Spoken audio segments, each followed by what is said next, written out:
evening, ladies and gentlemen, and welcome to the Flatout Racing Network's continued coverage of Season 65 of the Rolling Thunder Game Barebones Racing Series. As here this evening, we get ready to go mile-and-a-half racing at the D-shaped quad oval known as Atlanta. First time we've been back at a mile-and-a-half length racetrack since the season opener at Kansas, and the last time we will be at a mile-and-a-half for the entirety of the rest of the season. I'm Seth Cole, alongside of Sean Prime, and Sean, a lot of things here tonight with Atlanta, but maybe the biggest thing is, as you mentioned before we came on the air, this track has been run before in RTG, but never on Monday nights. A different version of Atlanta for drivers to have to adapt to here with the Cup cars. That is correct, and good evening, Seth. Pleasure to be here. It is Atlanta nonetheless. We've run about 6 different versions of Atlanta over the years, but this is the first time we're running the 2005 Grip version here tonight. Looks like it's going to be a favorite. It's going to run a lot like a lot of the other Grip versions, but seems to be, from what we've been seeing in practice, and that you can run just about anywhere, including up in the air. Yes, yeah, definitely. We ended up seeing Jeremy Jeffries clear about 3 catch fences off of turn 4 during a massive wreck in practice, so he definitely would get the award for highest elevation if there was an award given out for something like that. Now, obviously, as you mentioned, we can run everywhere around this racetrack, but something that Atlanta is known for as well is tire wear. Now, when we talked here pre-race, you didn't mention much about the wearing on the tires, but you did mention about the heat in the tires, and you know, I've commented on the fact saw a number of drivers get really tight off of 2 and 4, maybe more so off of turn 4 when that right front starts to unload off the banking and onto the somewhat flat front straightaway. Is that something these drivers are going to have to worry about here tonight, especially those that are going to be in dirty air? Absolutely. With these grip style tracks, there is significant tire wear here, but tire heat is going to rule more. If you run the bottom, which will be the fast way around, you've got to really pay attention to that because you will find yourself pushing up in turn 2, and as you said, turn 4 especially. Other tricky points on this track tonight: pit road, standard, quad oval type pit road, but with the grip enhancement here, sometimes we see some sliding going into pits, and more importantly, coming out of the pits. So drivers were told in the driver's meeting, be careful if you hit that power band when they're coming out of their stall or exiting pit road to not let it loop around there. But should be a fun racing track, Seth. Absolutely, and we'll cover a little bit more of the preliminary stories in preparation for tonight's race in just a moment. We're coming off the heels of the tricky triangle last week as we were in the Pocono Mountains at Pocono Raceway. We saw Nick Gunther get a hometown win, his second victory on the season, becomes the second multi-time winner so far here in Season 65. Jeremy Jeffries, of course, leading all drivers with 3 trips to victory lane, and Jeff Supta, the only other driver that's gone to victory lane with a victory early on in the season back at North Wilkesboro. But for those that weren't there for our broadcast last week, Sean, I believe you've got some recaps of what went down at Pocono. Sure you do. As you mentioned, Nick Gunther combed the checkered flag with Rodney Sullins coming home second and Jim Glaude finishing out the podium. Bobby Farrell was our challenger winner last week at Pocono. Had 9 yellows, but I tell you, the racing we saw was typical Pocono racing. Saw this typical trouble spots, and we saw some really good racing, which included 2 late race shootouts to bring it home there. Fastest lap of the race, again, Mr. Jim Glaude. Turned that one in last night. Most laps led, turned in by Grant Wesley with 26 laps led. Highest climber, we've heard this name here before in this stat, Brian Schilling, started 29th, finished 4th for a plus 25, and the unlucky man who lost 4th gear, if you remember, Ulysses Sandoval, brought it home 23 points less than where he started, 2nd to 25th. And good race overall, but that takes us out of Pocono and on to Atlanta. It was interesting. I was talking with Ulysses, I believe it was yesterday, and he said, my first goal here in the race at Atlanta, don't lose fourth gear by lap 1, turn 1. So we'll see if he's able to accomplish that, as we've got, I believe by my last count, 28 drivers that are going to take the green flag in this one here tonight. And another storyline, we talked about this last week. Nice to see Jeremy Jeffries back in the field here tonight, as he was under the weather last week. But I said, based off of the statistics of what we've seen so far, every other race, Jeremy Jeffries has gone to victory lane. He ended up winning at Kansas. 2 weeks later, he won at Coca-Cola. 2 weeks after that, he won at Michigan. We're 2 weeks removed from that Michigan race. Do we bet the house on Jeremy Jeffries to win 4 out of the last 7? Well, I tell you, the smart money may be there with Jeremy. I'm going to throw some more names out at you. Now, we saw Nick Gunther. He's picked up 2 wins on the season. He was looking pretty sporty, and I think he's going to roll off from P1 tonight. But I'll toss a couple of other names. Guy finished 3rd 2 weeks ago. We interviewed him. 2nd last week, and we interviewed him. He won here in season 64 at Atlanta. The different version, but still an Atlanta win, and that's Rodney Sullins. So Rodney's name's come up here. Dante Ricky won in Atlanta in the quad oval version, season 63. And this grit version was run last season in the Lightning Truck Series on the Wednesday nights. And victory lane there went to Grant Wesley. Matter of fact, the top 5 there, which is the most comparable to this track tonight, Grant Wesley, Terry Bombard in 2nd place, Andre Mangione in 3rd, Greg Lavelle in 4th, and heard this name again, Rodney Sullins in 5th. And Rodney coming off some good momentum. Kind of had some struggles early going into the season, but his last 2 races especially, he's really turned things around. Had a good run, a good comeback run at Michigan, and then followed it up with a solid podium finish last week at Pocono. Comes into this race 11th in points as they roll off of pit lane in preparation for 98 laps. As you mentioned, Nick Gunther, brand new look on that number 55 Mazda. He grabs the pole position. Jeremy Jeffries will be to his outside. Ron Hagelin and Grant Wesley, they're going to line up in row 2 with Kelly Causey, 3-time Challenger winner on the season, with Dave Robbins in row 3, Denny Carroll, John Godfrey in row 4, and Rodney Sullins. We just talked about him. He's going to start in the top 10 alongside of Randy Waugh.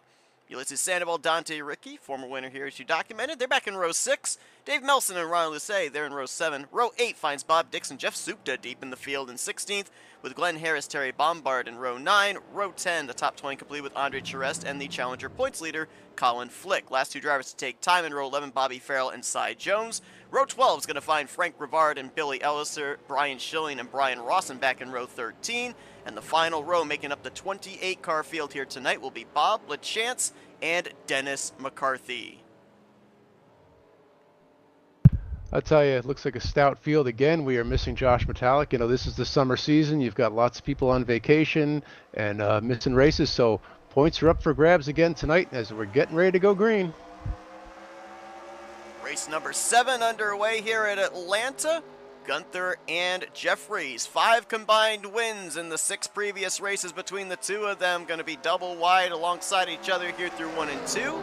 Gunther will get the early advantage, shorter way around the racetrack onto the back straightaway. You mentioned about Metallic, not in the field, 2nd in points coming into tonight. So I believe he is going to get a provisional, but he is going to lose some spots in the standings as well, especially on the fact he's not going to be on track to be able to get those valuable stage points that get paid out at the conclusion of lap 49. That is correct, and our current point leader, Grant Wesley, he extended his lead by grabbing the halfway points last week at Pocono and banked the full 10 there. So lots of points again to be up there as we see Jeremy. He's looking to take that high side in 1 and 2. We talked about that in pre-race, that you can really run about anywhere you want on this track. It's just a question of where you're going to build the most heat. Everybody's digging the bottom right there, but you're going to have a price to pay over time building that right front tire heat, as we see Denny Carroll now look to make an inside move on 2nd place under inside Ron Hagelin with some help from Grant Wesley. Denny Carroll has had a stout beginning to the season. 1 top 5, 3 top 10s. He's 7th in overall points, and he's going to get alongside of Nick Gunther here through 1 and 2. Try and get the run down the back straightaway. Should have a good run here into 3, and he'll clear to the point. He sure does. Nick's going to try the high side now as Grant tries to take Rodney along with him, and Ulysses Sandoval coming into the picture here on the bottom line. I see Kelly Causey still tucked in up there behind Jeremy Jeffries.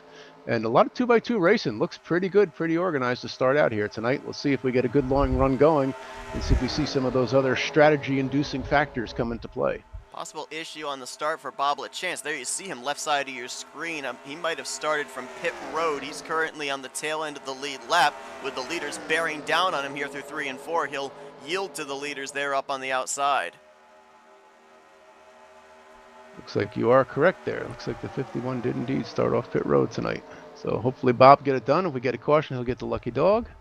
Taps the wall a little bit there. He's trying to stay out of the way of all the other drivers, and you can get stuck on the wall here. It looks like he is, and does a good job hold it, and does a beautiful job getting it off there. No caution, and we keep going. I'd say the wall is finger sticking good. I'm sorry, I had to with the KFC sponsorship on that car.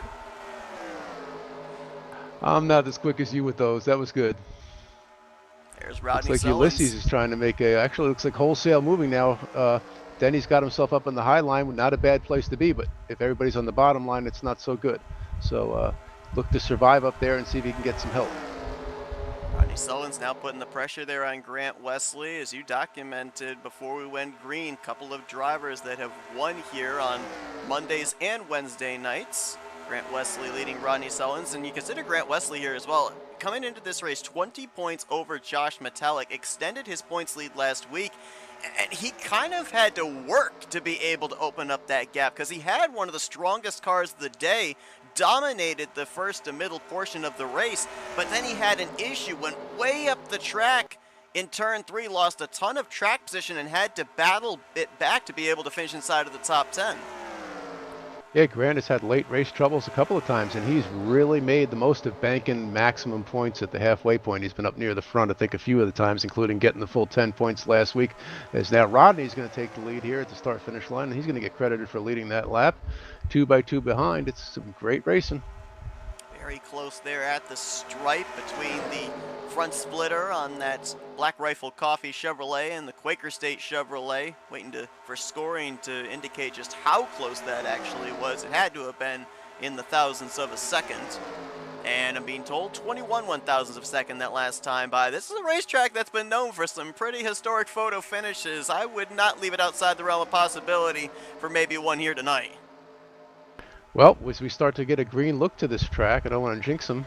Wow, it's a real close race in there as they're going through, coming out, it looks like turn 2. Pushing that drafting line, it's almost like the new Atlanta that the Cup cars are going to go to for real this weekend. This is not that track, but you can really run just about anywhere, and if you've got drafting help, it can make it work that much more.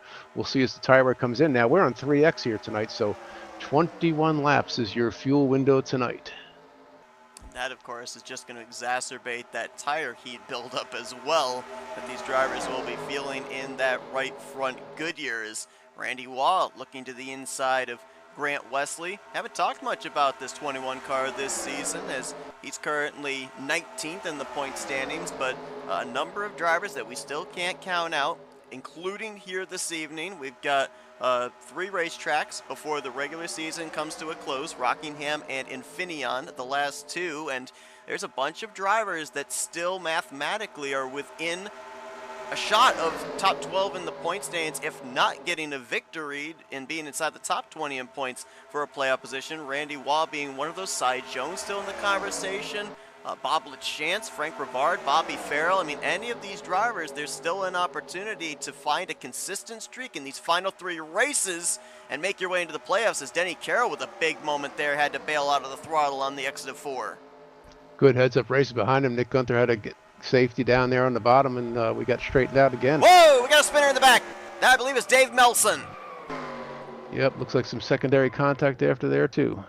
Caution going to be out for the first time. That was Colin Flick in the 95 that made contact as well. Looked like he was trying to use the wall to scrub off speed, and that's where Melson had spun up to. 2-car incident, but only 1 car is spun around, and it doesn't look like a whole lot of damage sustained by either driver, so we might have gotten away with one here in our first yellow. Yep, looks like there's some minor contact. Dave Melson got a pretty good hit to the left rear there, so we'll have to see, but with moderate damage, he'll hopefully be okay. Battle for 14th place. That's the 96 of Dave Robbins to the inside. There might have been contact behind them because Flick actually got sent up to the wall a few car lengths behind that incident. Brian Schilling was in the vicinity. I don't know if there was contact between the 4 and the 95. We'll get another angle here of what happened with Melson and Robbins. Not with the 4 when we get back to the 95. Oh, it's There Andre was Charest contact. alongside of him. Yep, you can see right side of the screen. Almost synchronized spinning there. They both made contact about the same time. Slight difference in the contact made, though. You have Robin that gets tight on the entry to the corner, gets the left rear quarter panel of Dave Melson. On the flip side, as we go back and see what happened to Colin Flick, Andre Charest pushes up into his left front, and that directs him up into the outside wall. Yeah, that second contact there with the 95 and 75 in and of itself may not have brought out the caution with the 95 being on the wall, but with the 038 already spinning, that took care of that. So should see action on pit road because we were already halfway through a fuel run there. Oh yes, pit road is a busy place right now. We got a couple of drivers that have decided to stay out. As we cut back to live, watch this battle off of pit road. Grant Wesley, well, the campers are in the way, but I believe Grant got it over Rodney Sullins by maybe half a car length. Interesting play here, though, with Jeremy Jeffries staying out. Very interesting play. He may be looking at, I've got some math written down here in advance.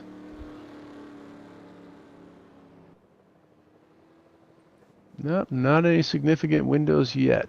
So I'll have to see what Jeremy's thinking. This is the caution that Bob LaChance needed.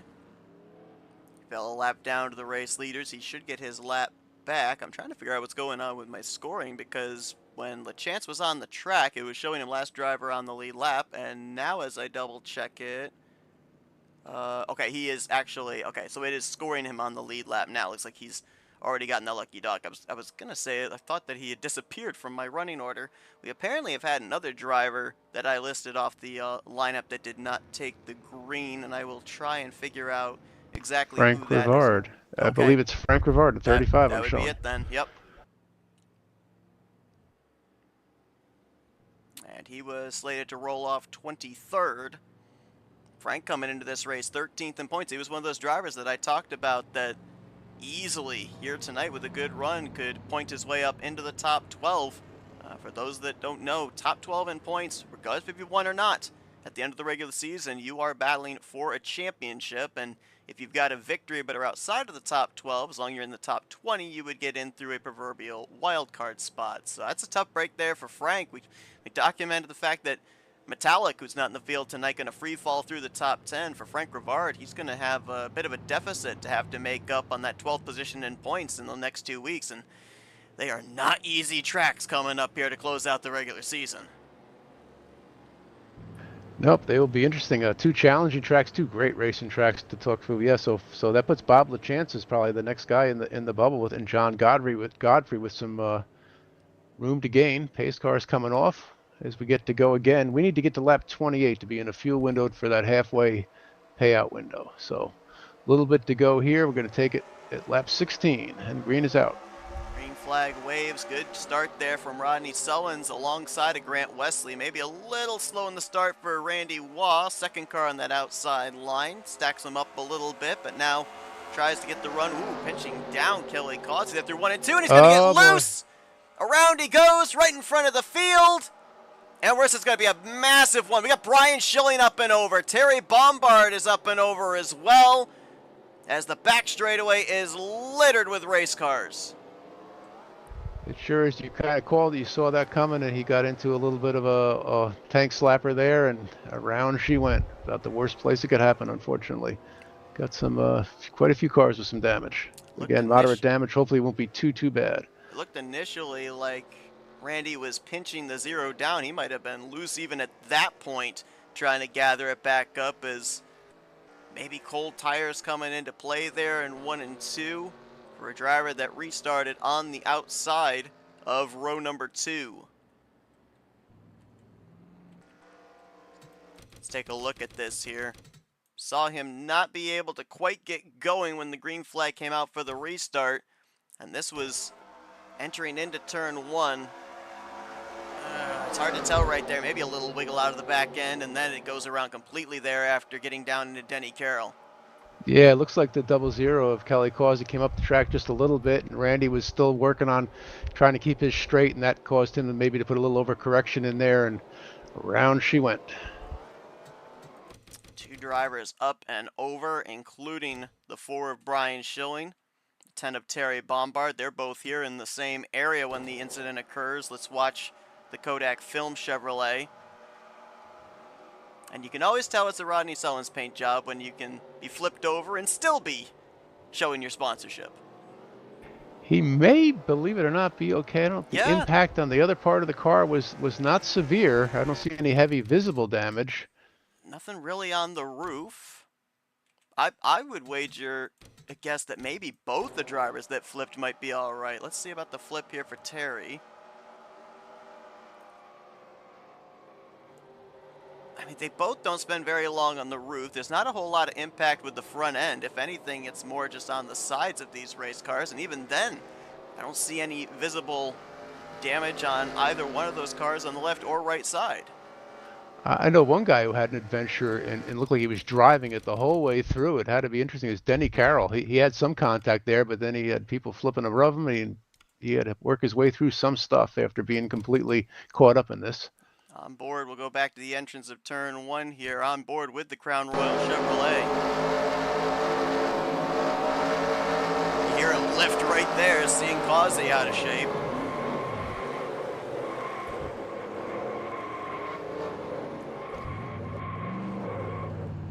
Hello, Terry. Oh boy. And remember, we saw Jeremy Jeffries run the strategy of staying out the extra lap and coming to pit road. I believe he was back behind all this as well. Kind of the risk that you run when you put yourself back in traffic for strategy's sake. This is on board with him. That's a lot of cars in front.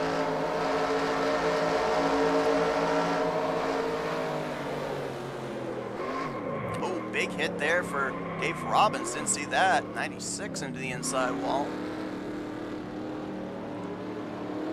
Jeremy made the good move, went all the way down to the inside wall, and avoided all the mayhem there. So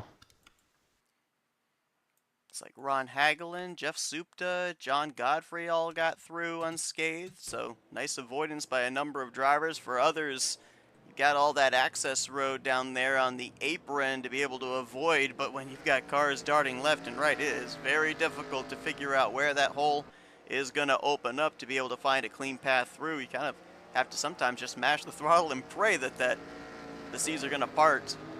As we'll kind of watch here as we get ready for a restart, see of all the drivers involved, if anybody's going to be off the pace or not. I would say for the most part, though, I'd be surprised if anybody is off the pace. Maybe a little aero damage that could hurt your straight line speed, but outside of that, I don't see anybody that would have engine damage, but jury's still out on that.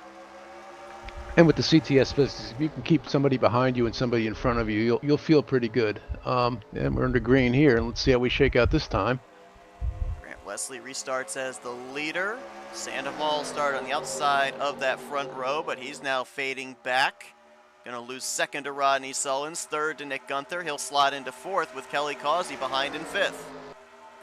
Kelly had a big run coming out of 2 and took the momentum. He's now going to take it to the inside and see if he can take a pass on Ulysses here coming out of 4.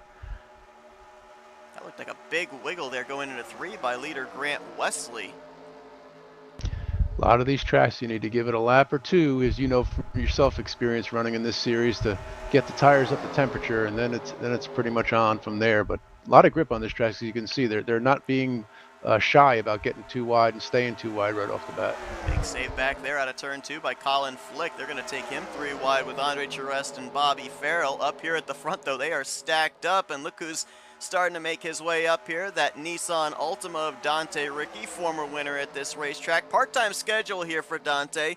He comes into this race 26th in points, but the couple of races he had beginning of the season was very stellar, and looking to go back to victory lane here at Atlanta. Yep, we had Dante here winning at season 63 at the Atlanta JT Mayhew version. And he's going to follow in the tire tracks of Kelly Causey. Kelly was a 3 races in a row, as a matter of fact, winner in the Challenger Series here this season, looking for a 4th. The other 2 Challenger winners, Colin Flick and Bobby Farrell. Kelly Causey, though, also kind of on a part-time schedule, so he's 65 points out of the Challenger Championship standings, currently sitting 6th of the Challenger drivers. Kelly stands to gain a lot of points tonight as we speak. Dante takes a look to the outside there, but then tucks right back in line.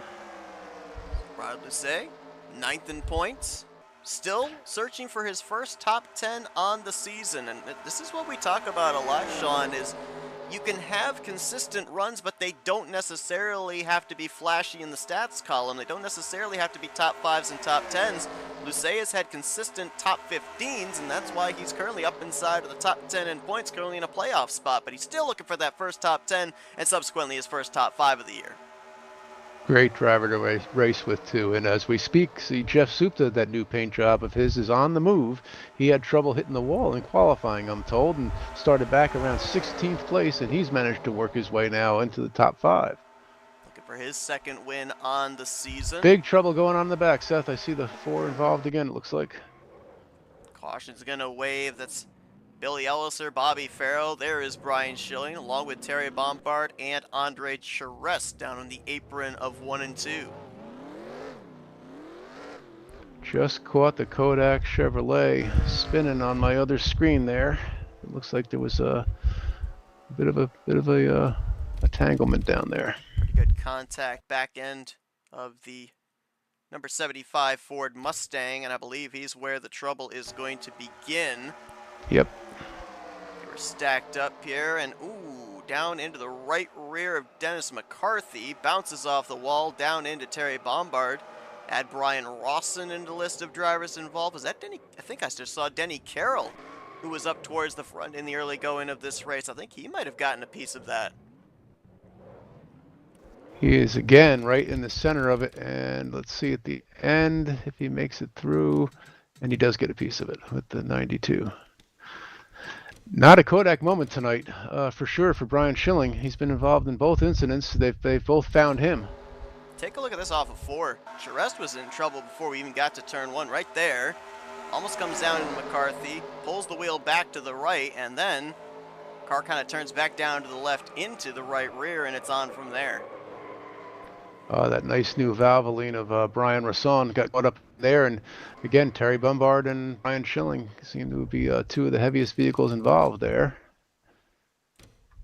Let's follow the 10 of Terry Bombard here, as I believe some of those other drivers further back made some contact with him.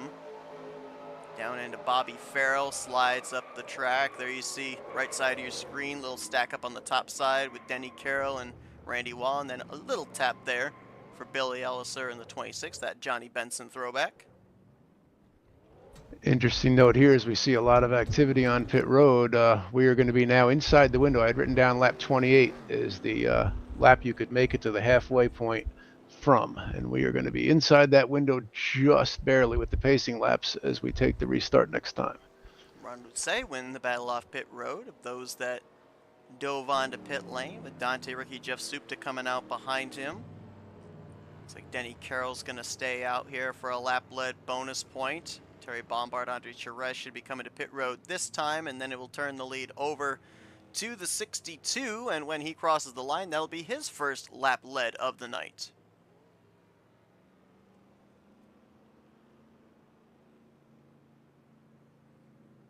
Last couple cautions, we've not had the need for a lucky dog or a free pass, as everybody has been on the lead lap.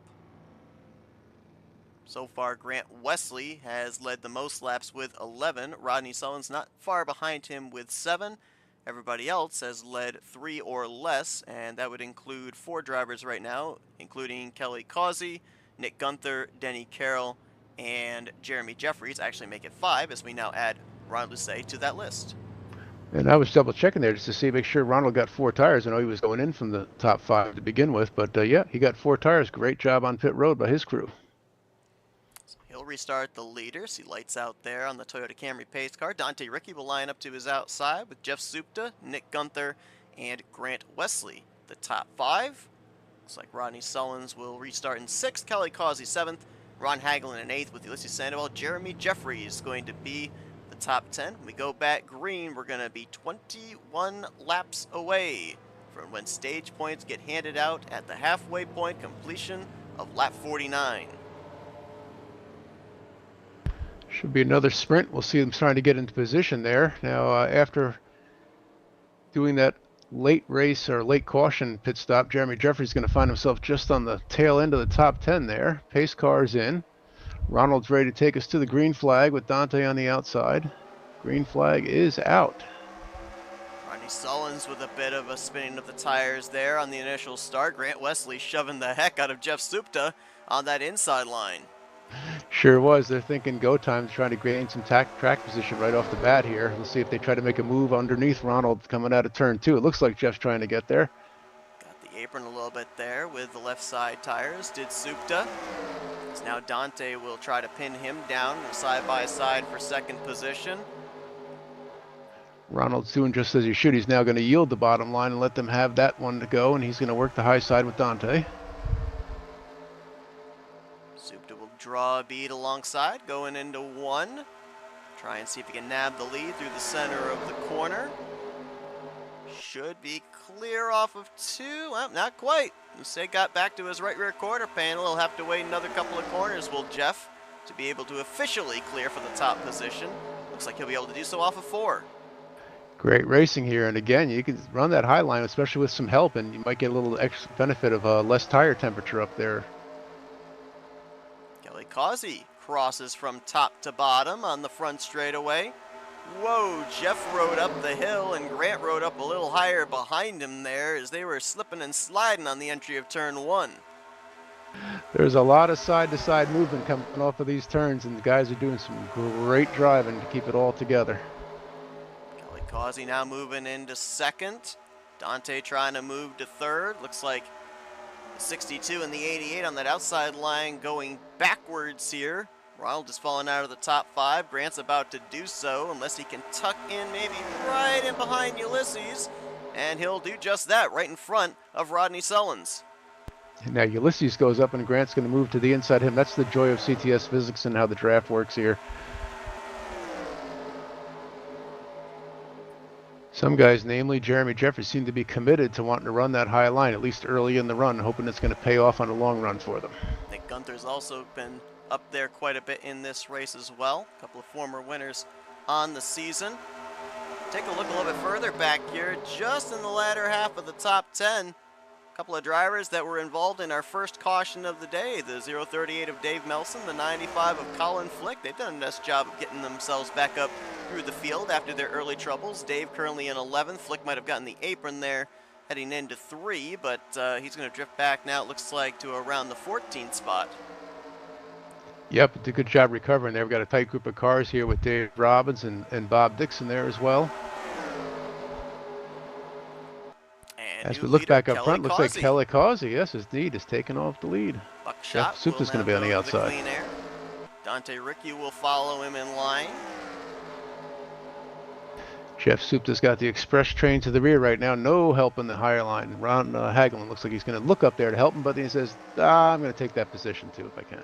Something that's really interesting here that we don't necessarily see a lot of the speedways is normally you're out in front, you've got that clean air, you've got some real good turn through the center. Everybody else behind you is struggling in the wake of your dirty air, but we've seen a number of drivers, Supta being the latest of those, that's had the benefit of clean air, but is it the ×3 wear with that tire heat that it's affecting the leaders just as much as it is the drivers in the draft, that they're pushing up and that getting freight trained in that second lane?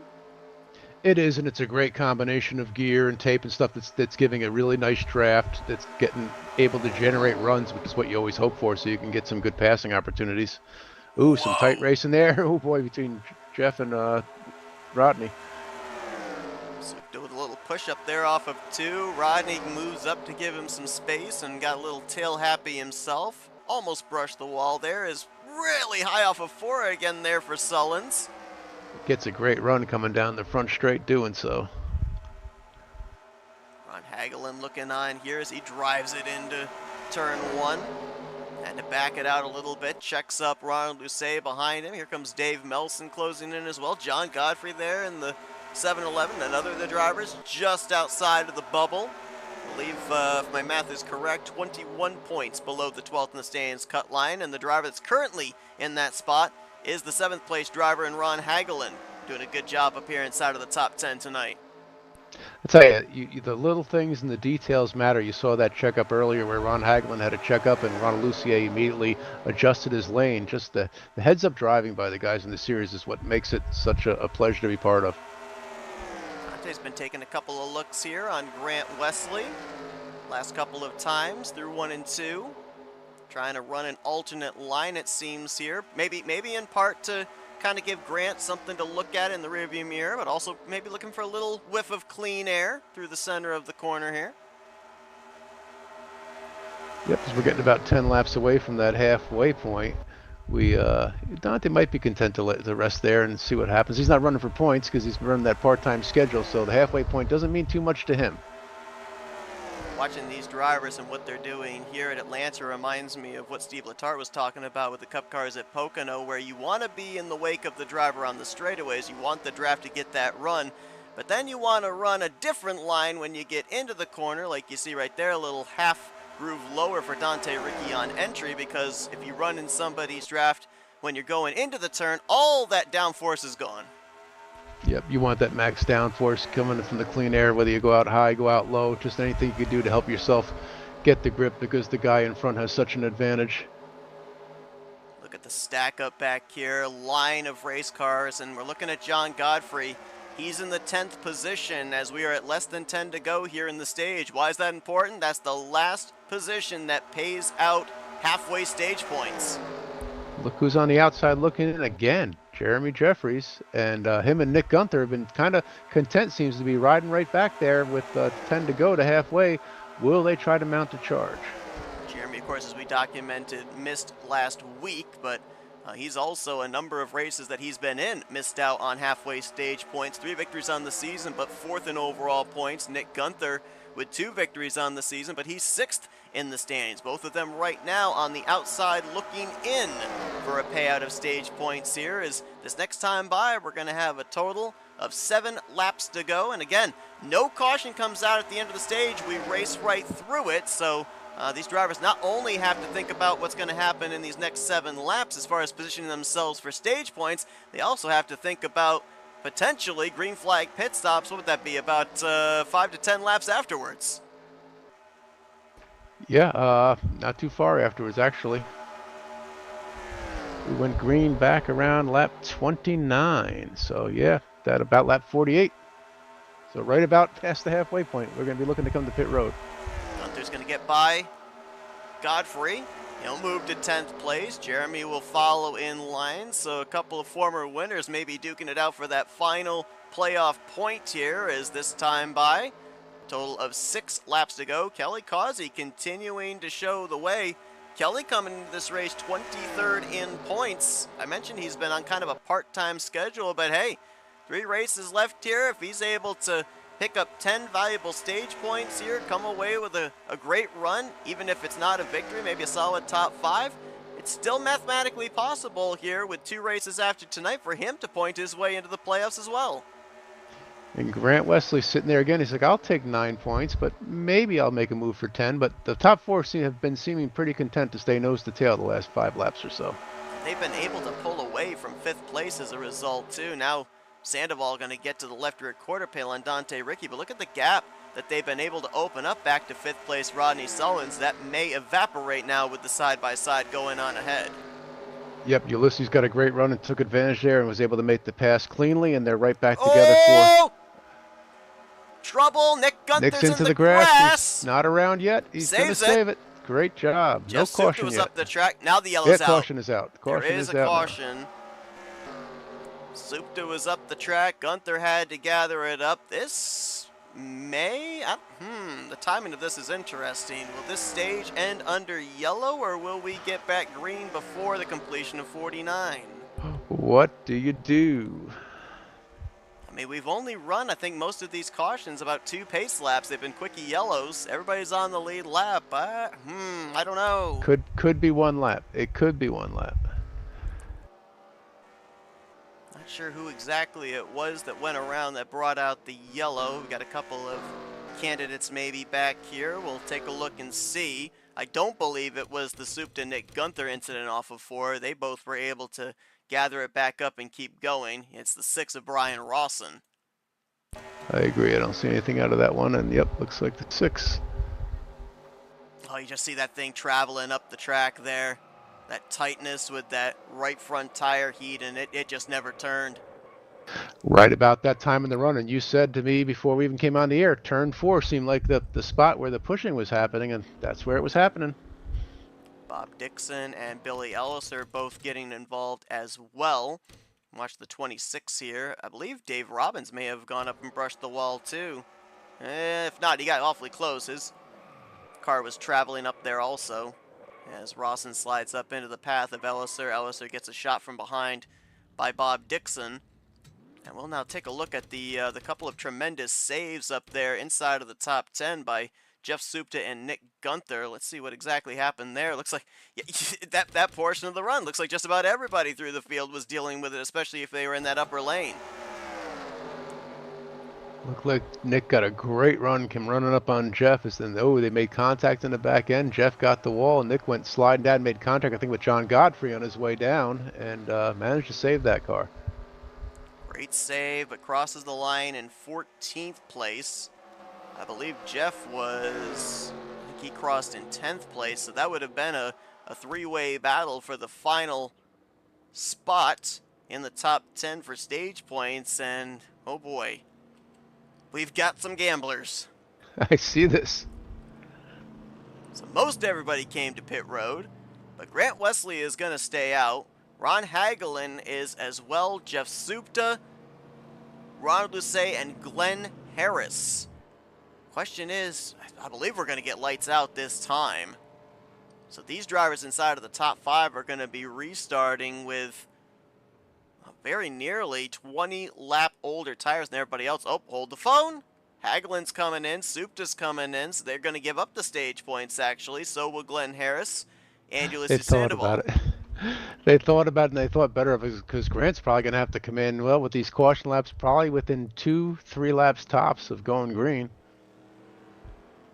What do you think it was that called the kind of recalled those drivers to pit road? Was it the fact of the number of drivers that came to pit lane? Were they expecting maybe more drivers would stay out?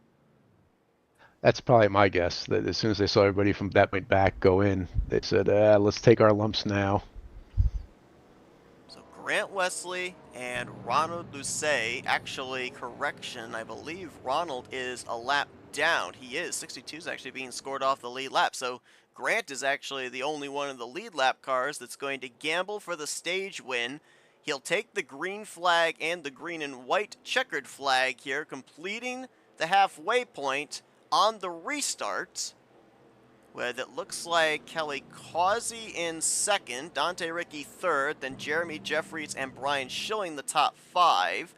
Gunther, Melson, Godfrey, Flick, and Carroll, if I'm eyeballing this correctly, should be the top 10 that will get stage points here when we cross the line on this restart. And they will score right now as we go green. Ronald is going to be on the outside of this front row here, despite the scoring showing him a lap down, so not sure what's going on in that regard. But here we go, green flag in the air. Stage completion for Grant. Boy, look at those old tires there. Tires a little bit. Man, no grip in those rears. He may yield on the backstretch to the pack. We'll have to see how this goes, how Grant's going to play this, if he feels like he's got grip or not. He's doing okay so far. Oh, he's pushing up, though. And right to your point. There he goes. Yep, there he goes. He knew he was going to get eaten up with the fresh tires behind him. He got the job done, what he wanted to do. He got the stage victory. Now he's dropping towards the back, probably as well to make sure he has a little bit easier access onto pit road, because with drivers barreling down his back bumper and coming in on old tires, it would make things very difficult coming off the banking of 4. Yeah, he's going to need a caution or something, because he's definitely going to go a lap down, pitting under green while these guys are still keeping it out there. He's going to need a quick caution. Ron Lucey battling to get his lap back the hard way. He's now in the tail end of the lead lap. Dante Ricky will move into the top position with Causey in second. Good battle back here for 4th place. Nick Gunther looking low on Brian Schilling. John Godfrey right there in the mix as well. And the 88 is on pit road getting his service as he just goes a lap down. So now for Grant Wesley, he's going to have to hope for a yellow to get back on the lead lap. Whoa, we've got a moment there off of 2. Brian Schilling way up the racetrack. Also Dave Melson getting loose there off the corner exit. They were 3 wide for a brief moment. We're 3 again. That's Flick up the middle. Randy Waugh on the bottom. Contact between the 2. Oh, we're not over yet. Boy, this has been crazy. Looks like they're going to keep it together. Brian paid the price on all of that from turn 2 to turn 4. He lost about 4 or 5 positions as he now drifts outside of the top 10. Look who's now making a pass to his inside, Bob LaChance. We saw him miss the start.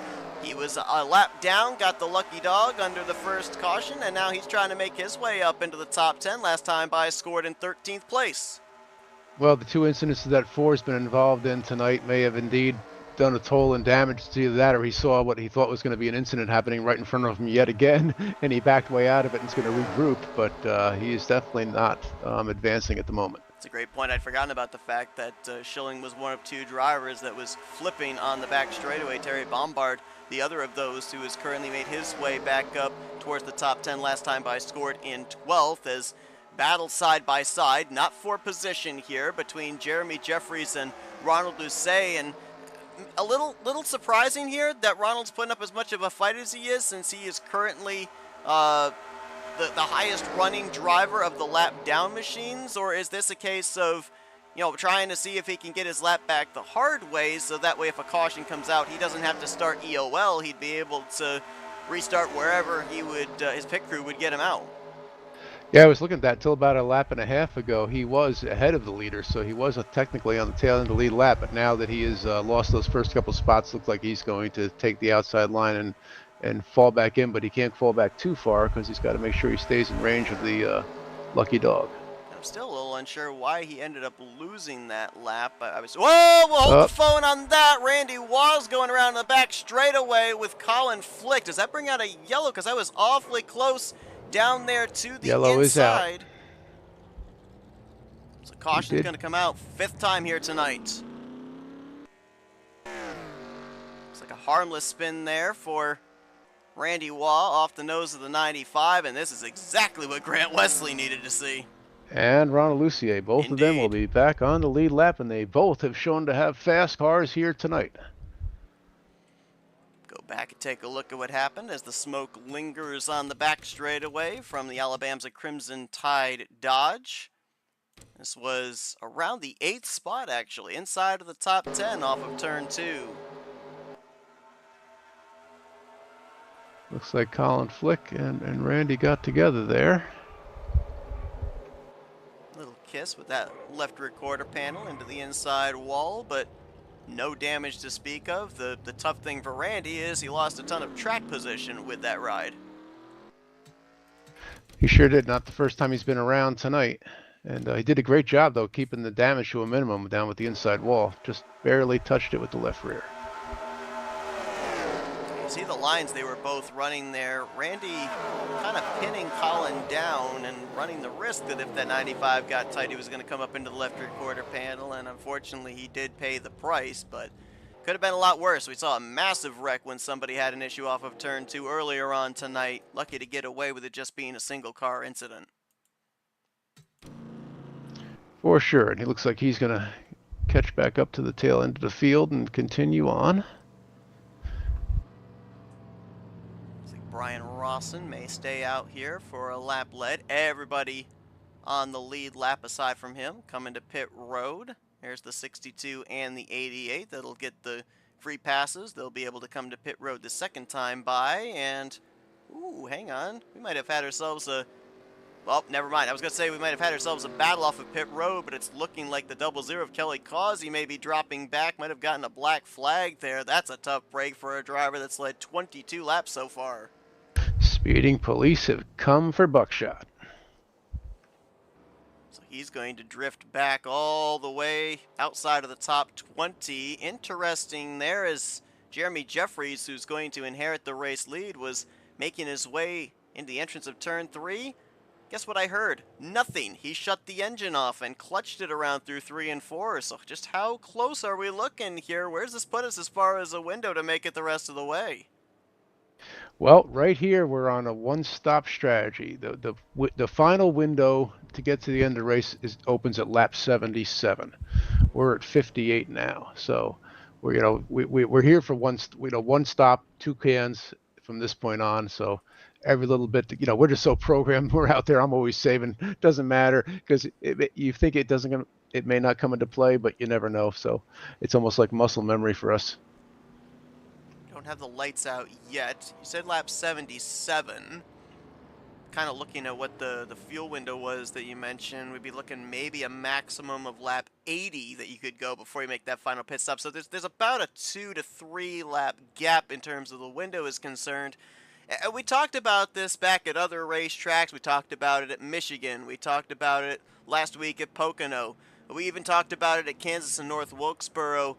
If there's any benefit to an undercut strategy, where would Atlanta fall in terms of that? Because obviously we know that with the CTS physics, the draft is strong, but is there enough fall off where pitting a couple laps sooner than your competition could gain you track position once everything cycles around? Well, we saw Jim Glaude do that masterfully last week at Pocono, but Pocono was a much bigger track to do it on, and the cautions came out in a timely manner, which you can't predict, which saved him and put him up front. At Atlanta, I wouldn't take the chance. With the way the cautions have fallen and the close racing, you saw how Grant lost, a good lap plus, having to make that stop under green. So I'm probably not going to undercut on this one. Jeremy Jeffries, Nick Gunther, they're going to make up the front row here.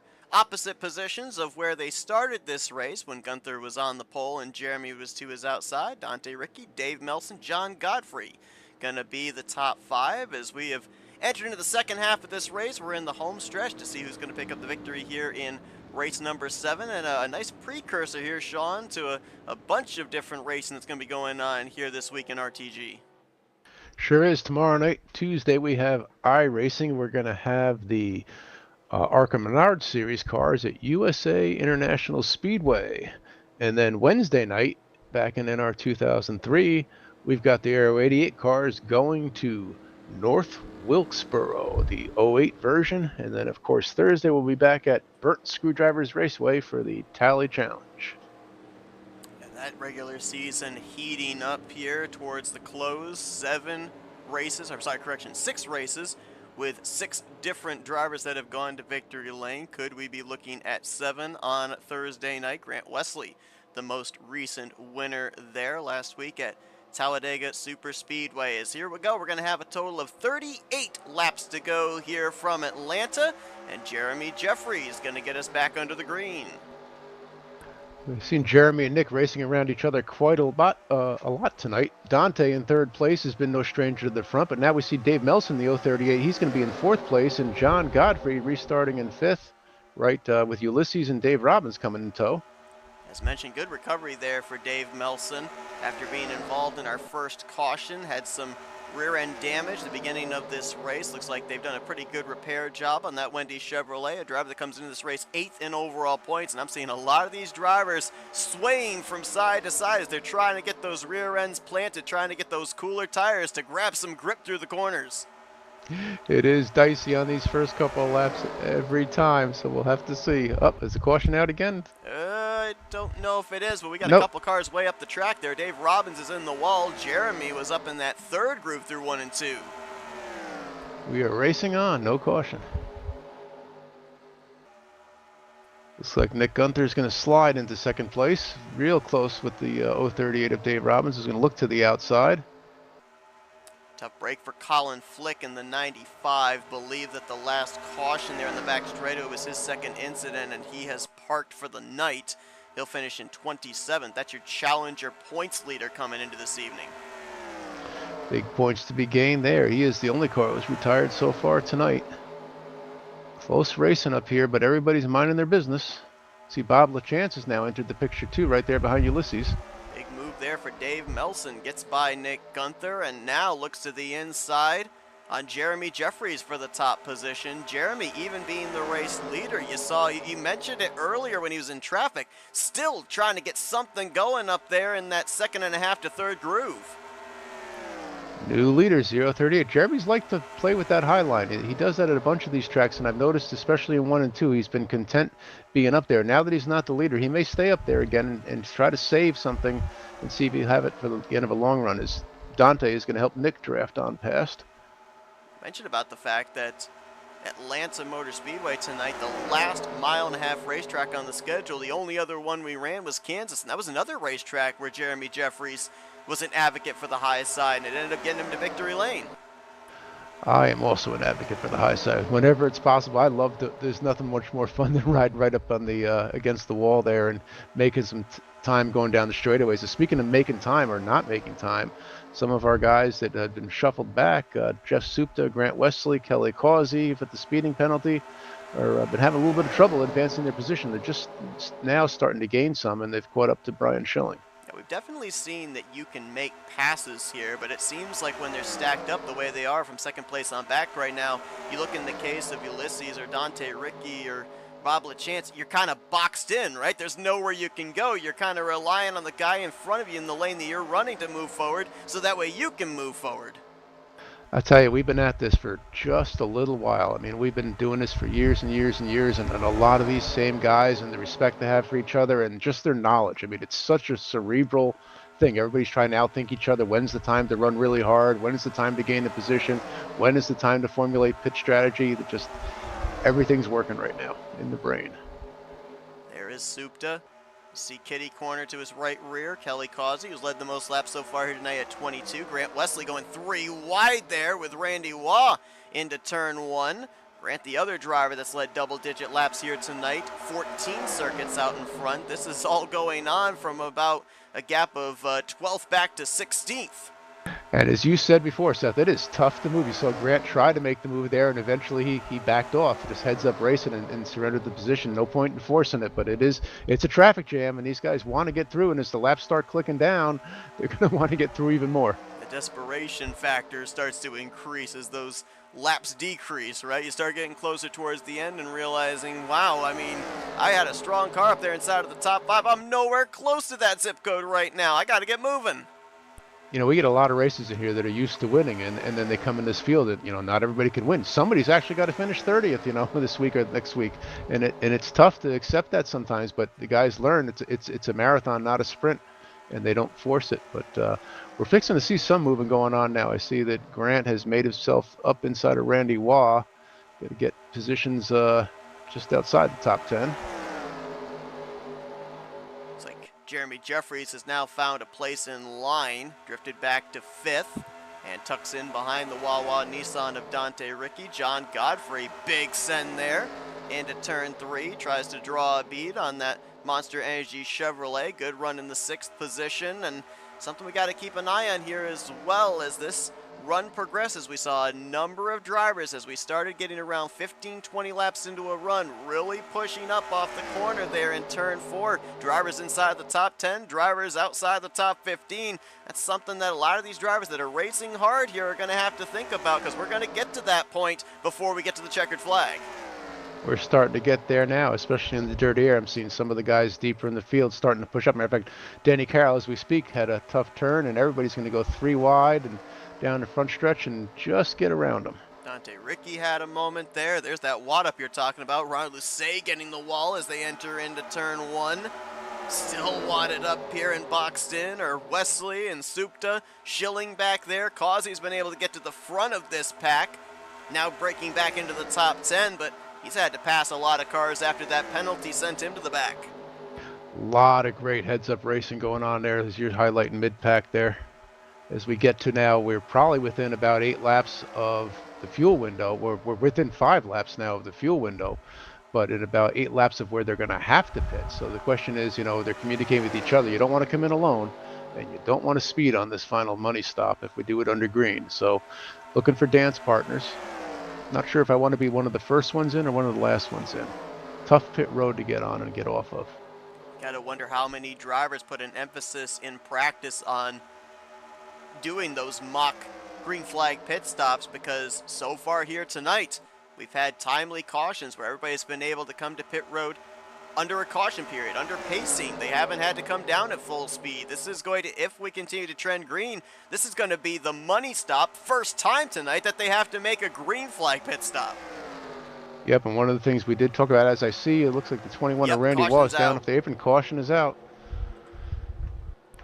That takes all of that stuff and crumple up that ball and throw it out. But quite interesting now. The caution's going to come out at lap 74, and we said 77 was the go, no-go line, and we'll be right on it. But, you know, caution laps do count for something.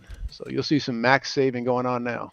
Maybe some top-offs. Sure, there's some drivers that would have loved to have seen how it played out with green flag pit stops, but I feel like collectively the entire field just let out a big sigh of relief knowing that they weren't going to have to make that crucial pit stop under green flag conditions. It's like Brian Schilling tried to force his way in there and clip the apron a little bit up into the side of Randy Waugh.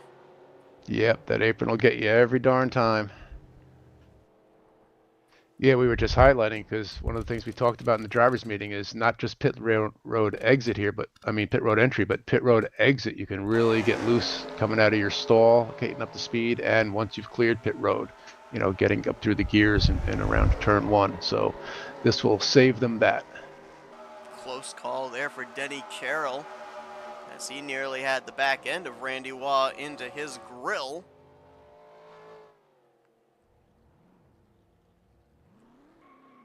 And that's going to bring out our 6th caution of the evening. Everybody will be able to get home from here. The question is, how many laps are we going to have potentially for the final restart? Because it's all going to come down to who's got the grip when on this run. We saw a lot of drivers towards the end of this, just before that caution came out, struggling for grip off the exit of the corner.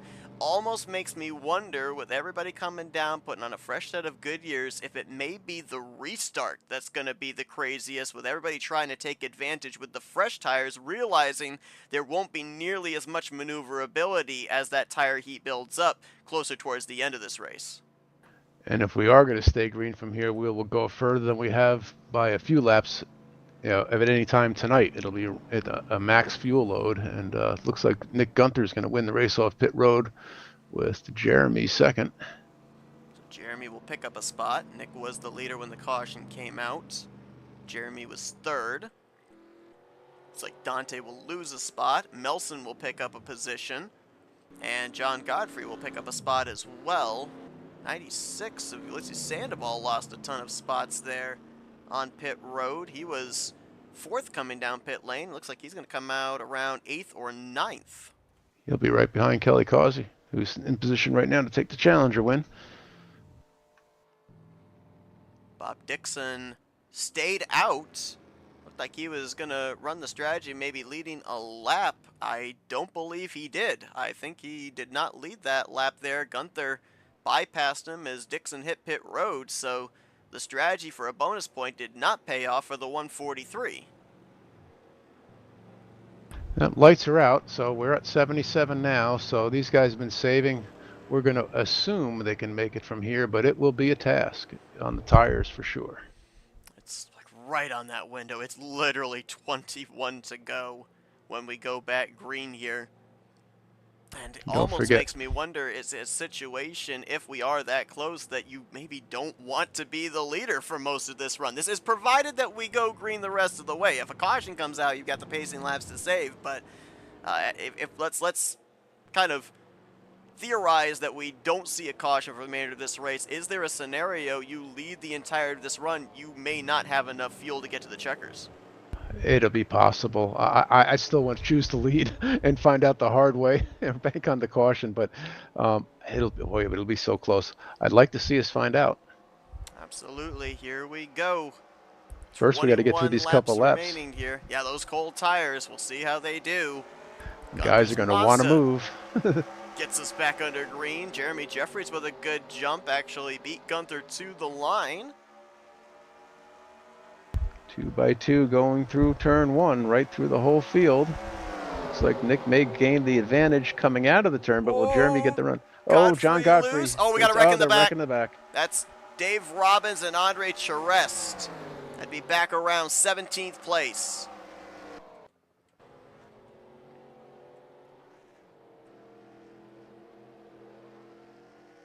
Maybe That'll only solve the 2 fuel question. cars.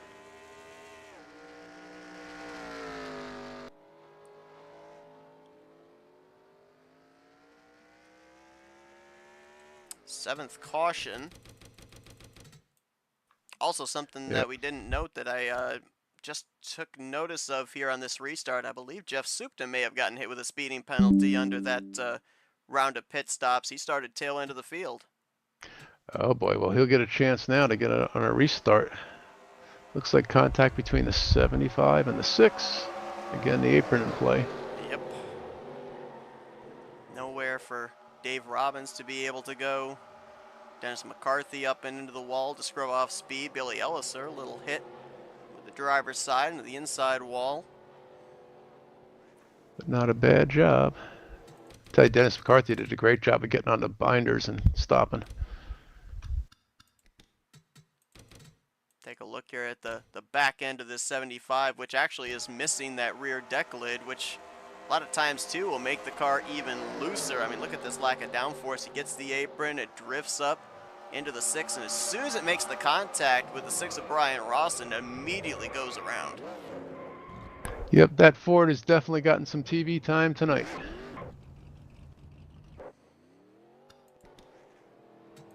So that'll mark our 7th caution of the evening. Got a couple of drivers on pit road here, including Ron Hagelin and Jeff Supta. No problem for taking 4 tires. He's already in the back. Good strategy. Might as well. We still got almost a full fuel run. We've not seen the last of Jeff tonight, I don't think. Got some clutching going on here with our race leader. See about Dante. Yep, you can see the dial going down there as well on the 84. Complete clutch there for Jeremy Jeffries. All these drivers trying to save every last little bit of fuel that they can. Yep, I'm pretty confident that they've got it from here. But I wouldn't, again, it's muscle memory, and I'm not taking a chance. I would take every little bit I can get. There's a strategy, too, that more fuel in your tank helps your balance of the car, so. Well, from one racetrack with a worn-out surface to another one next week. Next Monday night, we continue on the 65th season of the Barebones Racing Series at The Rock, Rockingham, North Carolina. The penultimate race of the regular season, setting the table for the regular season finale in Napa Valley at Sonoma, or Infineon, or Sears Point if you're one of the old schoolers. 2 tough tracks to close out this regular season in preparation for the postseason, which will kick off at another tough racetrack, Dover. I mean, gosh, you talk about throwing them out of the frying pan into the fire. How about find out if Miles the Monster has a healthy appetite? Well, we say it's a challenging series, and it's about to prove itself, but those are great tracks. Challenging tracks, but great tracks. I love the Rock.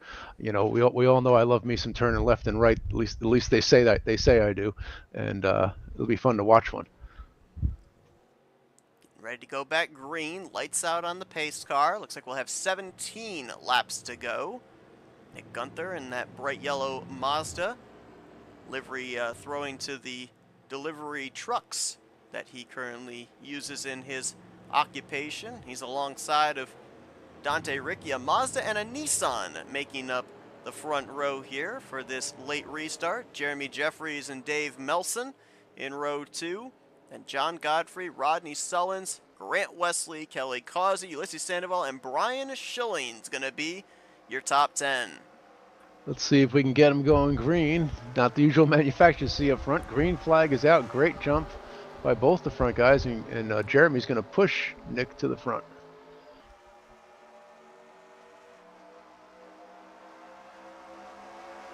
See if they can make it off a turn 2. You're seeing a lot of drivers on exit getting really loose. Godfrey had a moment on the last restart, looked a little more planted there on the inside this time off the second corner as Gunther clears for the spot.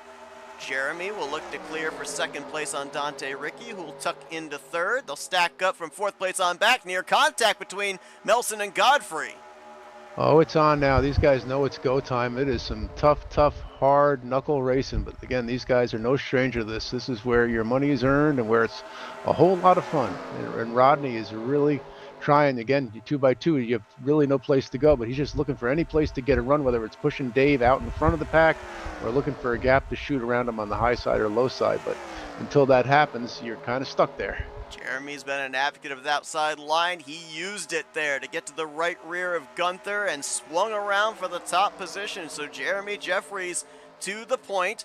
Gunther back to second. Now it'll be a battle for third as now Dave Melson getting that outside line going. All of a sudden here in the late portions of this race, we're starting to see that second lane come into play. They're stacking up with those physics. Dave Melson makes a power move to the inside now, and Nick Gunther is going into turn 3, and looks like he's going to complete that pass and take over the second position.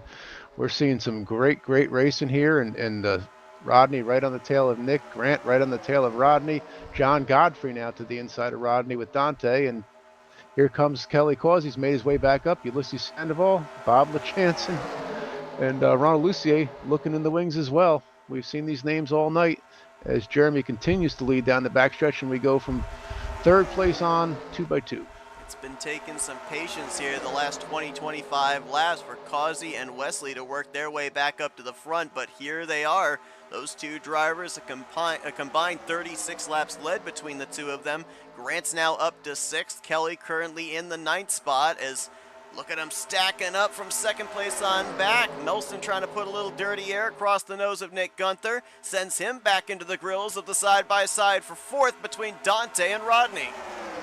Is there such a thing as aggressive patience? Because that's about what you have to do here. You're so aggressive, you gotta go, but you gotta be patient. That as a phrase, I don't think, it sounds good, but I don't think there is actually such a thing.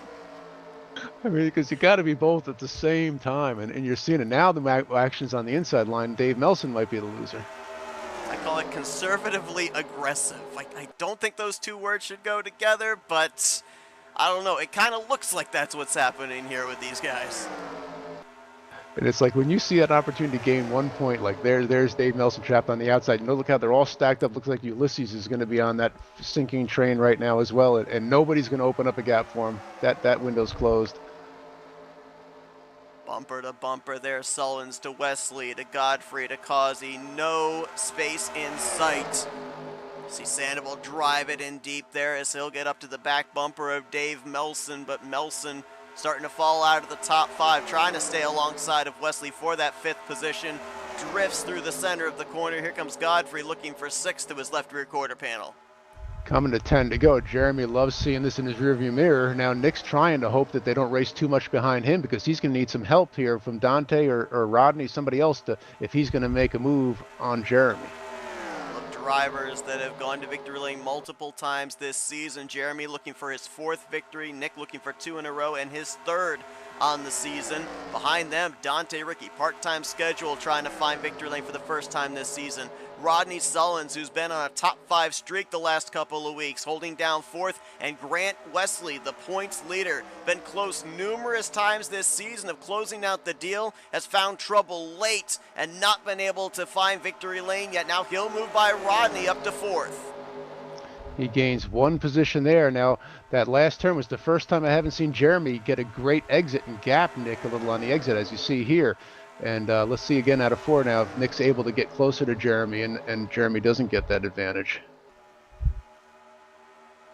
Coming to the line, we're going to have 8 laps to go, and you mentioned before we came on the air, we get to around lap 95, caution comes out, that ends the race, we won't get any more restarts. How about a battle for 3rd? Grant back on the charge again.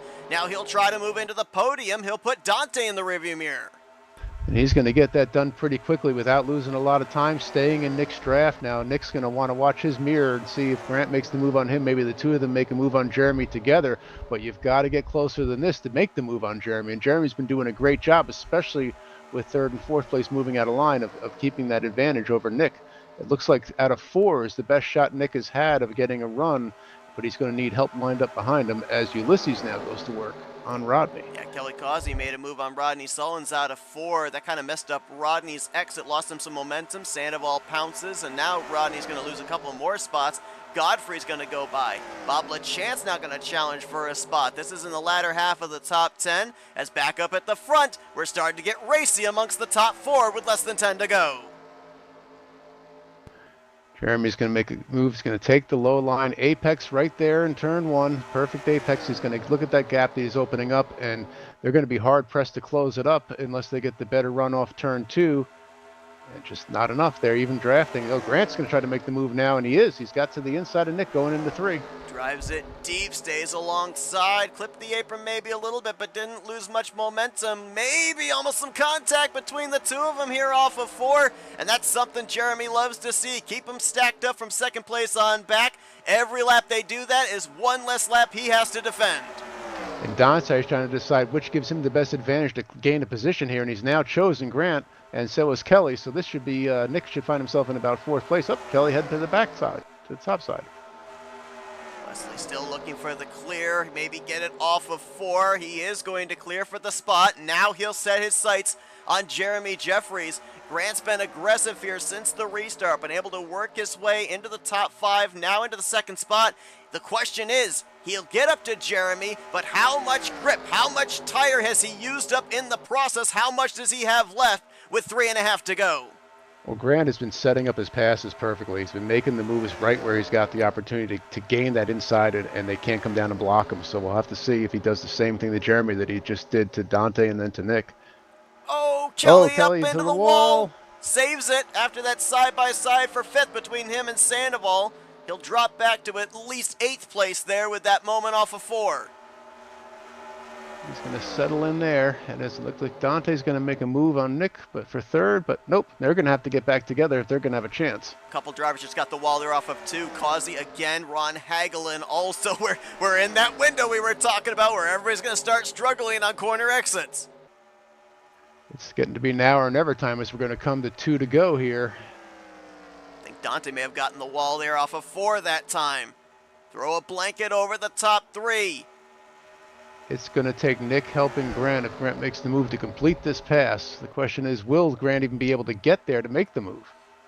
Grant leads the points coming into tonight. He's still looking for that first trip to victory lane, though. Jeremy Jeffries looking for his 4th win on the season, and Gunther looking to bypass the both to get his 3rd win. I believe the caution is out. The yellow flag is waving, white flag is waving, and Jeremy Jeffries is going to cross the line. He'll have 1.5 miles to go, come around here under pacing, and he'll pick up his 4th win on the season.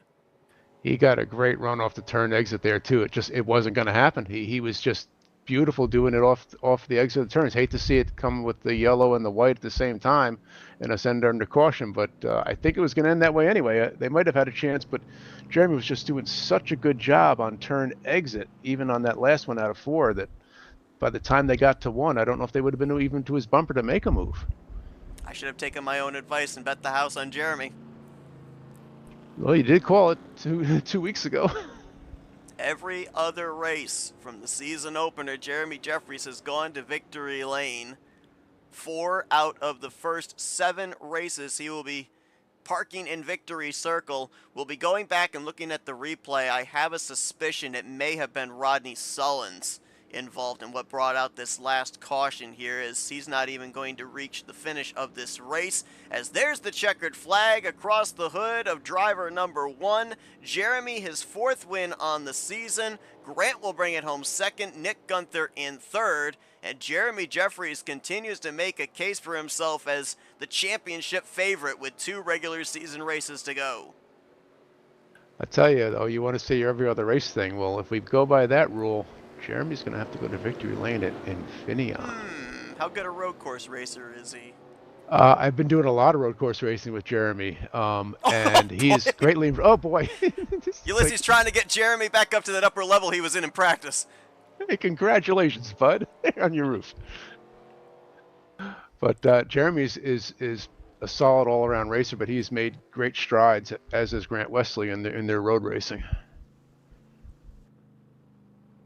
Jeremy Jeffries came into this one 4th in points. He will certainly gain through the standings, but maybe not much on Grant Wesley, who was the points leader coming in and finished right behind him when they crossed the start-finish line there for the checkers.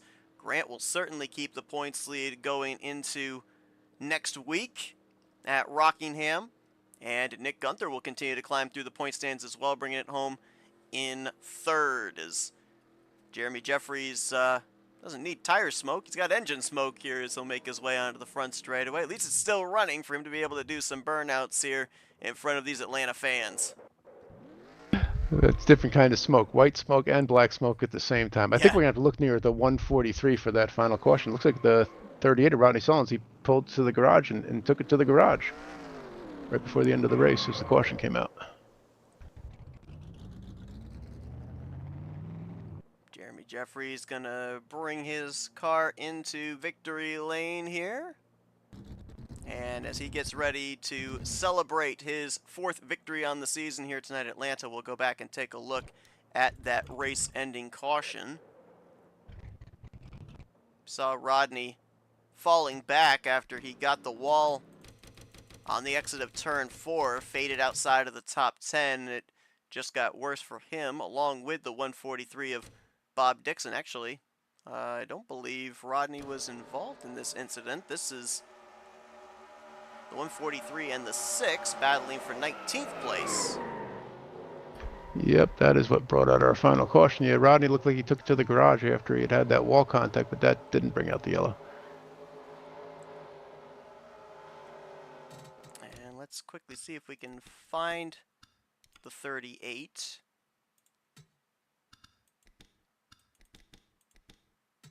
This is the lap that he brings it to the garage. And it looks like maybe after he got the wall, lost all power in that Chevrolet. You see him fading back there. Ooh, some contact between Supta and Terry Bombard. And it might be right here off of turn 4 that he peels off and brings it to the garage area. He more than likely would have finished inside of the top 15 if he had kept going. I mean, I don't know, did he, I was going to say did he run out of fuel, but no, he just parks it there in a pit stall. Yeah, caution was out. I think he would have finished in 15th position, but as a result of the DNF here, just prior to the checker waving, he's going to finish down, I believe, in the 25th position. Yeah, that's a lot of positions and a lot of points lost right there in what could have been, had he run it there to the caution and run that final lap there, would have still probably been inside the top 15. But nonetheless, we showed you the podium, and we'll be talking to those drivers in just a moment. Dante Ricky, great run here tonight in 4th. Ulysses Sandoval, his 4th gear survived, and he'll net a top 5 as a result. John Godfrey going to bring it home with a solid outing of 6th. One of our bubble drivers, if you will, came into this race 15th in points, so we'll have to see where this positions him in preparation for Rockingham next week. Bob LaChance will finish in 7th, Ron Lucet in 8th. Ron Hagelin was 9th, and Denny Carroll completed the top 10.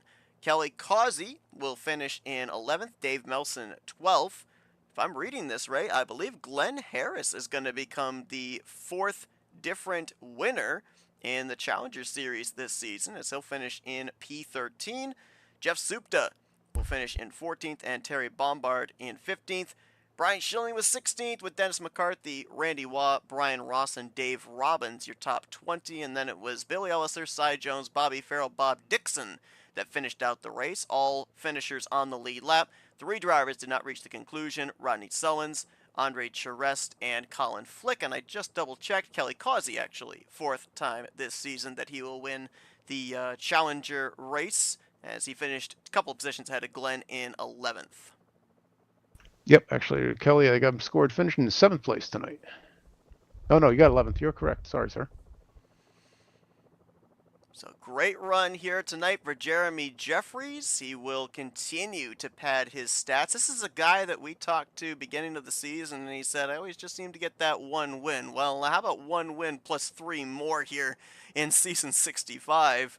as we'll be talking to him here in just a moment. We'll head into our FRN post-race wind down, and it's time to dial up our podium finishers here this evening. Let's kick things off with the driver that was in victory lane last week, third place here tonight in the 55 Mazda, Nick Gunther. User was moved to Hey your Nick, it's channel. Sean and Seth up here in the FRN booth. You got us? Yo, what's up, Seth? Well, I'll tell you what, it looked like you guys had your hands full here tonight. Beginning of the run, slip and slide on cold tires. End of the run, trying to keep those cars planted and not drift up through the center of the corner. Big battle up there amongst the top 4 or 5 in the closing stages, and some good side-by-side racing there as well. What little more did you need to be able to get up there to the one? Because it looked like you'd be able to draw a bead, Grant be able to draw a bead, but then you guys would lose a little momentum, drift back to each other, and get locked into side-by-side. I just got railroaded at the end. That's just how it goes with these bottom line tracks like that, where you just happen to find and discover at the very end of the race. Oh, it's tough, because the CTS physics, we saw groups line up on the high side, line up on the low side, and we were using the term aggressive patience or something to that effect, because when you're 2x2, you're looking for somebody either A, to make a mistake and to give you an opening either to dispose of them quickly high or low, or a lane to open up for you. Yeah, I was too cautious there, and I let the railroading happen there. And I thought to myself, like, well, I'm probably gonna get them back, because I was trying to do my usual plan of just saving the tires, and hopefully I just don't slide them at the very end. Anyway, I had something for Jeremy because of that, but then the railroading happened, and I was just a little too late when that caution came out. We documented that it was 3 times wear, so obviously a lot more tire heat buildup, more frequent, more often during the course of the run. You talked about saving tires, and we were watching drivers in side-by-side battles, drivers running in the wake, being able to maybe close up, but maybe not necessarily be able to get a run unless the driver made a mistake. What are some of the things you were able to do here tonight to save said tires? Because just visibly up here from the booth, it kind of looked like that'd be an impossibility.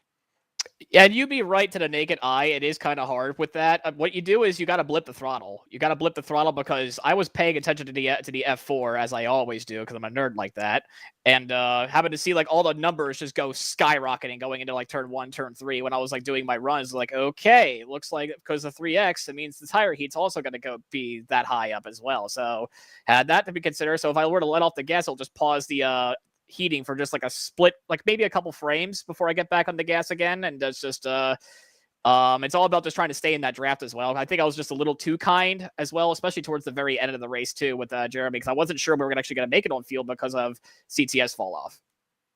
Well, I'll tell you, your analyst skills were perfect there. You described it exactly, how everything goes here, and your lack of experience, on these grip tracks that you've probably never seen before, it doesn't really show. And everything you learned tonight, I'm sure you're going to take to the bank for next time we run on a similar type track, as well as, the experience you're gaining and run around some of these great guys you've been racing with. So heck of a finish there. You're on a good roll. Yeah, I mean, I won't be able to show up to Sonoma, unfortunately. So I know that's usually like my circle across star, whatever it may be. But yeah, I think I should be good to go for the playoffs now, I think, even despite missing that race. Coming off a victory last week, you're second on the season at Pocono. You follow it up with a podium finish here tonight. As you said, locked into the playoffs, we put you pretty solidly up there in the point stands here as well, looking towards Rockingham next week. Nick, we'll give you the opportunity here for some thank you sponsors and shoutouts. I know you got a new livery that was out on the track here tonight. Yeah, I mean, it's based on the job that I currently work at right now. I work for Eastern Auto Parts Warehouse. I'm just a delivery driver for them now. Of course, we just sell auto parts, so it's kind of like Advanced Auto Parts, like as AutoZone, O'Reilly, those types of guys, Napa as well for all the Chase Elliott fans out there. So this is what we kind of do. Like, I kind of thank those guys enough. That's the car that basically like what we use to deliver parts with. That's the exact same type of delivery that you would see in the Philadelphia, South Jersey area of where we would deliver the parts for you. Of course, we got to thank Schneider Electric Square D, of course, as always. I know they're not on the car tonight, but they've always been the fast lightning car that we always have here today. Also as well, my YouTube channel, MimTheQ7B. We're supposed to be having a new episode on Talladega tomorrow for my NASCAR Thunder 2000 playthrough. So you'll just check it out at like 3:00 p.m. Eastern time. It's when I usually upload these things. Let's see. I'm gotta thank you guys up in the booth for providing such a great broadcast as per usual. Gotta thank the guys down in the RTG room. I do want to apologize to one of the people that are actually, I think I might have caused an incident. I don't think so. I think I got to apologize to Randy Waugh. I'm not sure if he's here to see this or whatnot. I know he got loose in front of the whole field, and I wasn't sure what to do at that point. So hopefully we'll keep the third place finish. Well, Nick Gunther brings it home. Podium here tonight. 2 victories on the season. Another solid run here down the home stretch of the regular season. Congratulations on the great performance. Best of luck next week at Rockingham. Sure thing. It's going to be a lot of fun. Let's see if we can now get a User hold of was the driver moved that out of brings your it home channel. in the second position here tonight. Led a total of 14 laps this evening. And that'd be Grant Wesley. User was moved to Hey, your Grant, channel. it's Sean and Seth up here in the FRM booth. You got us? Yeah, I got you. Oh, we were talking just moments ago with Nick Gunther, and he said on that last run he was saving some tire. It looks like you were doing the opposite. I mean, this 88 was motoring to the front. As soon as you got momentum and had space to make a move, you went for it. Did you use up a little too much there to not be able to get to Jeremy in time before that caution came out, or did you have something still for him if we had that final mile and a half under green? Yeah, I mean, you're right. I wasn't saving anything at all. I mean, the only thing I was doing is, like you can kind of burp the throttle at the apex to kind of help turn the car. But other than that, I was hammered down. I was just trying to get through the field after that terrible call. I made it halfway. And anyway, so I got the Nick and Jeremy, and those were some pretty hard passes there. I was able to get under Nick, and by the time I got around him, Jeremy I was pretty well equalized. I was pretty much on the same tire as him by that point. I felt like it was going to take a mistake on his behalf for me to get around him. But congratulations to Jeremy on the win. Well, I'll tell you what, Grant, you made a great recovery. I mean, I was agonizing over that move to, what to do, but you banked the 10 points and then you still brought it home in second place. So at the end of the day, it was basically a win-win. Your point lead is only going to grow, even though Jeremy won the race, because you banked the full 10 at halfway again. Watching you take up third place, then second place, you and actually fourth, third, and then second, you were making perfect moves. And then when you got to Jeremy, it just didn't seem he was getting off the turns so good. He was having that gap on the exit that you weren't able to, and same thing with Nick, weren't able to get up to his bumper by the time we got to the next turn. So even without that one extra lap, the way if Jeremy kept getting off the turns the way he was, I don't know if there was much we could have done with him. Yeah, that's I mean, Jeremy and Nick both. I was going to have my hands full with both of them. Just the way the cards kind of played out, I was able to finish the race in front of Nick. I think he was going to race me there to the checkered for sure. Obviously, we've seen the consistency is there. You've been able to rack up valuable stage points just about every single week. And I mentioned this as well. You've every week been in the conversation for the victory. There's been a couple of races you've run into some late trouble, and some of those races you've been able to come back and at least finish inside the top 10. Some of the races it's been too late to be able to mount a comeback. But here tonight, in the conversation once again, is it getting to a point where it's a little frustrating that we're not parking this 88 in victory lane, or are you pretty comfortable with the position you've got with the consistency and the points you've been able to rack up right now, looking like a clear favorite to win the regular season championship going into the playoffs? Well, I got a pretty good buffer in the points now, and I swear to you, I had this thought coming into this race: let the stage points go, and set yourself up for the end. Man, that sure would have helped tonight. Who knows what would have happened if I could have maintained that track position and kept the car up front. But yeah, it is getting a little frustrating. It's nice to have that number one seat there going into the chase, but man, those wins. I mean, Jeremy's sitting here. I think he's got 4 wins in second place in points. He's going to leapfrog me, so I'm going to have to get some wins to be able to close that gap. Hey, we know all know how that goes in the playoffs. So keep digging. Yes, sir. Grant, a great run for you here tonight. Going to continue to open up that points lead with 2 races left here in the regular season. Runner up here tonight in a hard-fought comeback finish here at Atlanta. Before we let you go, floor is yours for thank you, sponsors, and shoutouts. Yep, per usual. Thank the owners here, David Cannon and Sean Prime. Sean kind of pulling double duty here, kind of watching or calling the broadcast. Thanks for doing that. Thank the admins here once again, Sean Prime, Jeremy Jeffries, FRN, thanks for taking the time out to do the broadcast for us tonight. Teammates with XFM, I'd like to thank them, my friends and family for watching, and my girlfriend Brittany. Grant Wesley, second place here tonight. He'll continue to lead the points going into Rockingham next week. Congratulations on the great performance here this evening at Atlanta, and best of luck here down the remaining 2 races of this regular season in preparation for the playoffs. Yep, thanks, guys. And we'll see you on iRacing tomorrow night. Yep. Grant Wesley, runner-up finish User was here moved out this of your evening. channel. Let's see if we can dial up the now 4-time winner on the season. He led the most laps here tonight, 24 circuits out in front, and of course led the most important final lap en route to his 4th victory in season 65. Let's go down to victory lane and User dial was up moved Jeremy to your Jeffries. channel. Jeremy, Sean, and Seth up here in the FRN booth. You got us? I do. Well, first off, thank you for making me look smart. I said last week, I said tonight, bet the house on Jeremy Jeffries. He's won every other race, so it's his time here tonight again.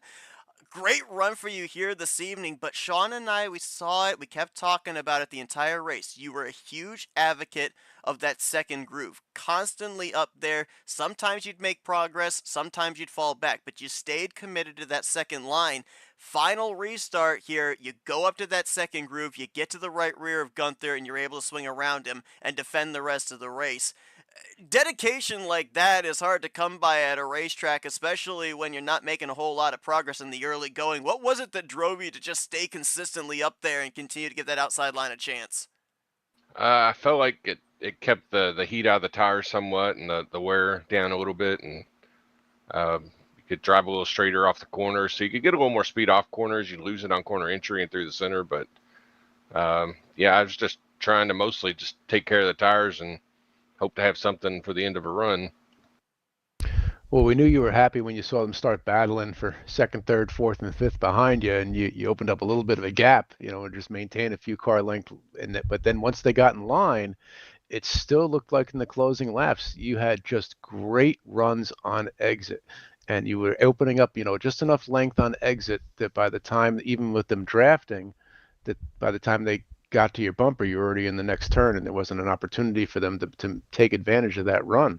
Was that how you felt? You were really good on the exit of these turns? Because even with the caution coming out, it looked like you were still opening up that 1 car length gap on exit over Grant. Oh yeah, no, I worked on that the entire race, so it kind of benefited me there at the end. I knew exactly what to do to keep them behind me. Nick got so close there right before they started battling for second. I thought maybe he was going to get me.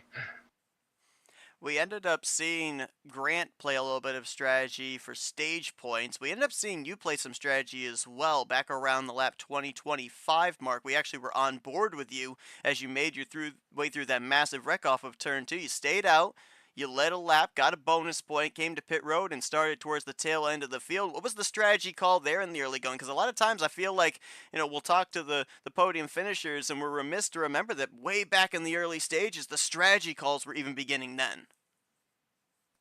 Every point counts. So I was thinking, I get that extra point. Who knows?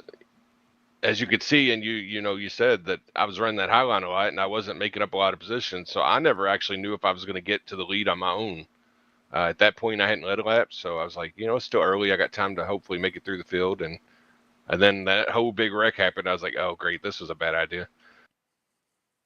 Well, we've seen a whole entire championship come down to the difference of one point, one lap led or versus one lap not led. So it was a great job again, Jeremy, and you're going to close the gap on Grant, but with him banking those 10 points at halfway, he's still going to hold lead in that regular season championship, but you're certainly going to hold the lead in bonus points. Yeah, I can't believe he stayed out, went a lap down, and still could finish second. I can't gain a dang point on that guy. Well, great run for you here tonight. I was talking with Sean, we were calling back to when we talked in Victory Lane at Kansas. You said, well, there's my 1 win of the season. 4 victories now here in the first 7 races, leading all drivers in that win category and racking in some very valuable bonus points here tonight as well, in preparation for when those playoff standings get reformatted at the conclusion of Finion. We'll let you get back to your celebrating here in just a minute, Jeremy, but we're now going to give you the opportunities for some Victory Lane thank you sponsors and shoutouts. Well, first off, I'll say in 2 weeks, don't put your money on me. We're at a road course. Man. I will not win. Okay. So I think my streak's going to come to an end there. But no, 4 wins. That's amazing. I never thought that was going to happen. So I'm happy, and it will be good seeding. We come to playoff time. So happy about that. Thanks to you guys for the broadcasting and the owners and admins here at RTG, the drivers, putting on a good show. I kind of wish we'd got a little more green flag running in, but there was some really good racing, some good side by side. Until I was able to get out front there, I was side by side, I think, almost this entire race, it felt like. So that was fun. Thanks to my XFM teammates and family, friends, everybody watching. Have a good night. Jeremy Jeffries, 4-time winner on the season. His most recent victory here tonight at the Atlanta Motor Speedway. He'll look to continue this momentum with 2 races left in the regular season before making preparations for the playoffs. Congratulations on the great run here tonight, Jeremy. Your 4th win here of season 65. Best of luck here at these next 2 races. Thank you, Seth. Thanks, Sean. So Jeremy User was Jeffries moved out of your channel. leads all drivers, 4 victories here in the first 7 races. He said don't bet on him at Infineon there, Sean. So I don't know. Do we bet the doghouse instead rather than the overall house when we get to Infineon? I've got a couple names in mind, maybe ahead of Jeremy, but I never don't count Jeremy Jeffries out anywhere you race. He'll be ready to go at Infineon. But there's a couple names I might think of before Jeremy there, and it'll be hurt to be missing that one myself, but I'll enjoy watching it. Incredible racing here tonight, side by side all the way back through the field. Saw some great exchanges for the race lead as well. Another thrilling finish at the end, but next week, another older, worn-out surface racetrack in Rockingham. Looking towards that, what can we expect based off what we've seen at some of these other worn-out racetracks? Kind of going back to Nashville Super Speedway, Pocono, Atlanta. How does this set us up for Rockingham? Well, I'll tell you that the Rock is such a fun joint, and we've run the same combination of setup for it for so many years. I think like way back to season 30 something, and used to have conventional two ways of thinking here. It'd be the guys that would run the high line right up against the wall in 1 and 2, and then a mid or low line in 3 and 4. But so many guys now have just mastered saving the tires and controlling that tire temp, and they're able to run the low line all the way around. But there's long runs at the Rock always open up all sorts of fun strategies. So I'm excited and very much looking forward to that one. Should be a good one, as it will, in effect, set the table for the regular season finale at the road course of Infineon. And we'll be bringing you coverage of that Rockingham race next Monday night at 9 p.m. Eastern Standard Time. Be sure to join us for that one, as it certainly sounds like it will be a race of strategy on the racetrack and maybe even on pit road. But here tonight, it's Jeremy Jeffries who goes back to victory lane, picking up his 4th win on the season this evening at Atlanta. Wild one here tonight. Can't wait to see what these next 2 regular seasons have in store, as we will be keeping a very close eye around that 12th in the standings cut line for drivers looking for a last-minute snipe into a points-paying playoff position. Hope you guys enjoyed our coverage here this evening. We'll see you guys Wednesday night, as we'll be having the next race of the season, closing down the regular season in the Esports Oval League's Grind Cup Series. And then Thursday night, we're back with RTG as their regular season winds down as well in the Talladega Challenge Series. So a lot of racing on tap before we do it all again next Monday night. My thanks to Sean for joining me here tonight on commentary.